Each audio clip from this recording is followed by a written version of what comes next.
Après la dramatisation volontaire de la semaine dernière, la tension est évidemment retombée. Pas de drame, et heureusement, pas de mort, et on peut s'en réjouir. Pour autant, la question est-elle réglée ? Le mouvement des Gilets jaunes va-t-il s'éteindre aussi facilement ?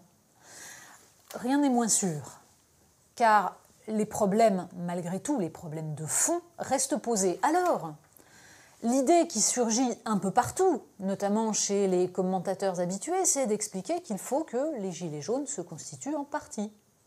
Bien oui, après tout, puisqu'ils ont des revendications, qu'ils présentent des listes aux européennes.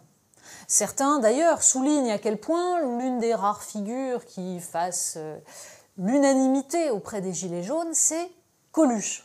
Bon, dommage, il est mort il y a plus de 30 ans. Mais cela tendrait à prouver que ces gens-là, dans leur défiance absolue vis-à-vis de toutes les institutions et de tous les représentants, ont tout de même, pour figure de proue, un personnage qui s'est présenté ou qui a voulu se présenter à l'élection présidentielle. Alors on pense immédiatement au précédent italien, Beppe Grillo, lançant le mouvement 5 étoiles. Après tout, les Gilets jaunes pourraient-ils constituer l'embryon d'un mouvement 5 étoiles à la française, une façon de se réintégrer, de présenter des candidats tout en se mettant du côté du dégagisme. Pour autant, il serait aberrant de croire que faire en sorte que les Gilets jaunes présentent des listes, se constituent en parti, réglerait le problème soulevé par cette crise.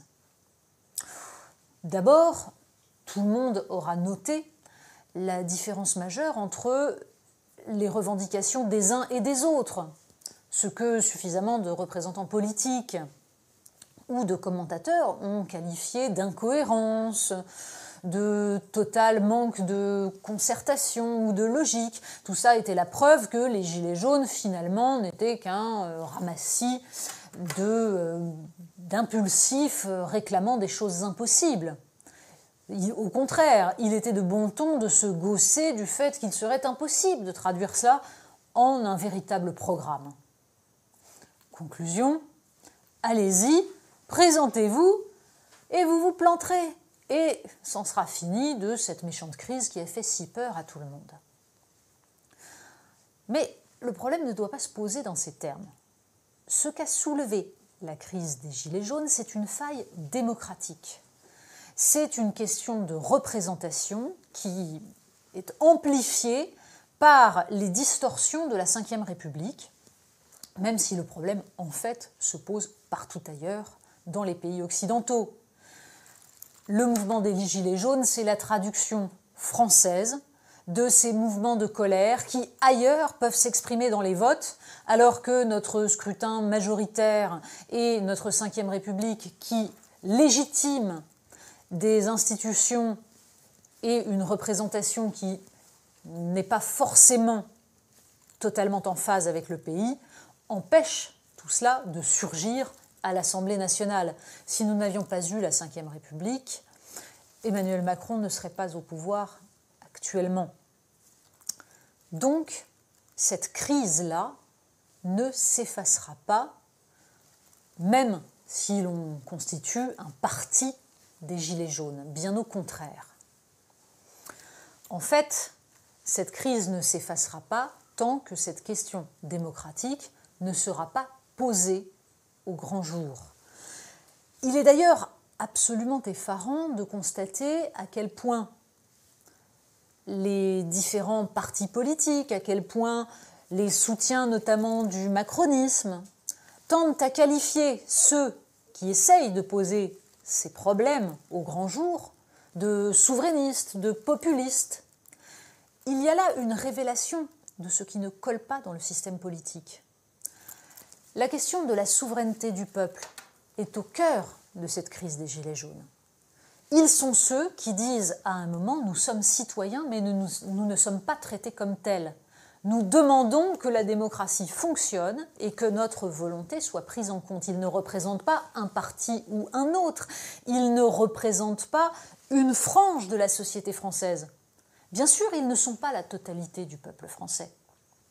Bien sûr, on peut ne pas être d'accord avec la façon dont cette crise s'est manifestée, avec les revendications des Gilets jaunes. On peut ne pas être d'accord, surtout, avec l'irruption de violence qui a été occasionnée par cette crise. Bien entendu, et heureusement qu'il reste des gens pour s'opposer à la violence, quelle qu'elle soit. Encore faut-il ne pas oublier la violence sociale, qui, elle, est permanente. Mais, quelles que soient les nombreuses oppositions qu'il peut y avoir à ce mouvement, n'y a-t-il pas au cœur de cela une question qui nous concerne tous et qui est celle de la démocratie et de son fonctionnement à travers des institutions? Or, qualifier de souverainistes ceux qui défendent, de quelque manière que ce soit, la souveraineté du peuple et la souveraineté de la nation, c'est laisser entendre que cela représenterait un parti précis. De même que on parle d'agriculture biologique pour laisser entendre que c'est une petite partie un peu marginale et que finalement la norme, c'est de mettre des produits chimiques dans la terre. C'est une inversion extraordinaire des conceptions. La question de la souveraineté est liée à celle de la démocratie. Et justement, ce que demandent les citoyens qui se sont fait entendre ces dernières semaines en France, c'est tout simplement d'en revenir à une véritable démocratie, qui sait traduire la volonté du peuple, qui donc laisse le peuple souverain, capable de décider pour lui-même, dans son ensemble. Ça ne veut pas dire que les options politiques des Gilets jaunes seraient celles qui gagneraient. Ça pourrait être d'autres. En revanche, nous savons tous que depuis des décennies, ce n'est pas la volonté populaire qui s'exprime dans les politiques qui sont menées, mais les obligations imposées par des instances internationales, par les marchés financiers. Il est bien là le cœur du problème. Donc, la résolution ne sera pas dans un parti des Gilets jaunes, mais dans une reprise en main du politique sur l'économique. Et cela, c'est un travail qui doit être fait à l'échelle de la nation et à l'échelle de l'Union européenne. Ça ne passera pas par un parti politique, car si tel est le cas, ça veut dire que les autres partis ne sont plus capables de réfléchir à la question démocratique, et ça, ce serait tout de même bien dommage.